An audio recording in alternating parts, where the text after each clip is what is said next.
I'm counting them out because I never counted them in. I never counted them in before, and I'm not going to count them in now. Because it's not just about his talent. And let me, I need to get my graphic up because, Max, I can't believe I didn't even call for it earlier. Because we got to make sure, you know what I'm saying, I'm being remotely critical, and we have to make sure that we don't sit up there and go too far. We understand who LeBron James is, the great player, the great father, the great husband, the great philanthropist, the LeBron James Family Foundation, Our Promise Initiative, you know, the acting, the producing. Max, did I miss anything? I just want to make sure. Did I miss I think anything? You got it all. I think you got it all. I got it all. I got it all. I didn't miss it. You sure I didn't? Did I mention the fact he's a billionaire? Did I mention that? The billionaire? Pitchman, billionaire, pitchman. Yep. Did I do that? Did I do that? Okay, all right, okay. Homeowner, Max, how about homeowner? Does that count? I mean, he's got 220 million plus homes, but he's renovating. He's socially conscious. He speaks up. Socially conscious. Did I mention that? Okay. We got to have, you know what, Max? We got to change that little tagline there and instead just scroll all the laudables while we're talking about LeBron. Just crawl through it. That's right. Just crawl through it and all that stuff. You don't even need to see me just crawl it on the screen so we can make sure we don't miss anything, all right? Here's the deal. LeBron James obviously is a phenomenal player. My issue with LeBron James is a couple of things. A, you don't get to mature to a particular level, and then I ignore somebody that didn't have to go through that. You know, Jordan had to modify things. Nobody ever had to tell Jordan to be an assassin. Nobody had to ever, you know, nurture him and baby him into ultimately taking the mantle. Nobody had to do that. Jordan was willing to do that. It's just a matter of whether or not he had the ability and the tools to pull it off. Secondly, when I look at him getting swept on Friday night.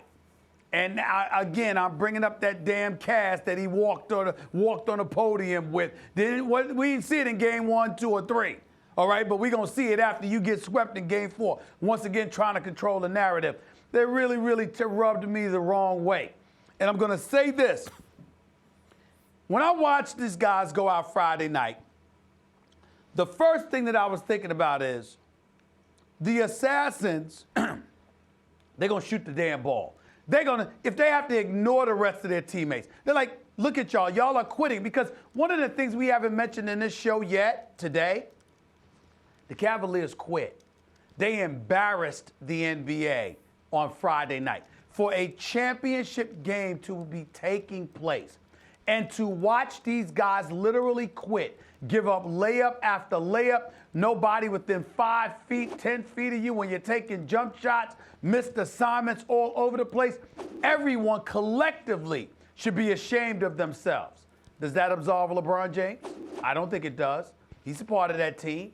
He was a part of the effort and lack thereof when it came. Now, obviously, he had very, very good reason to, but in the end, he quit too. At one point, he quit too. They were all just going through the motions. It was that disgraceful.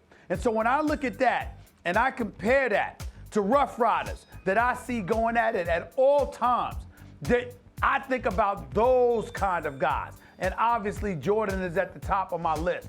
And so when I look at it from that standpoint, again, when I'm talking about LeBron, I'm not talking about abilities. You know, if your family or friends and loved ones are watching, LeBron James is one of the greatest ever. He's on the Mount Rushmore of basketball. Ain't no doubt about that.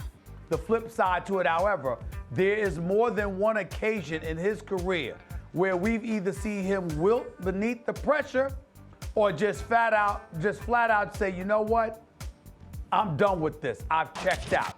We have seen that in his career. They've been justifiable circumstances in the eyes of a lot of people. I can't deny that. But it doesn't negate the fact that it has happened. And when you're talking about the greatest, that's just not something that you want to ever have said about you. I say the convo's retired forever with you, Stephen A.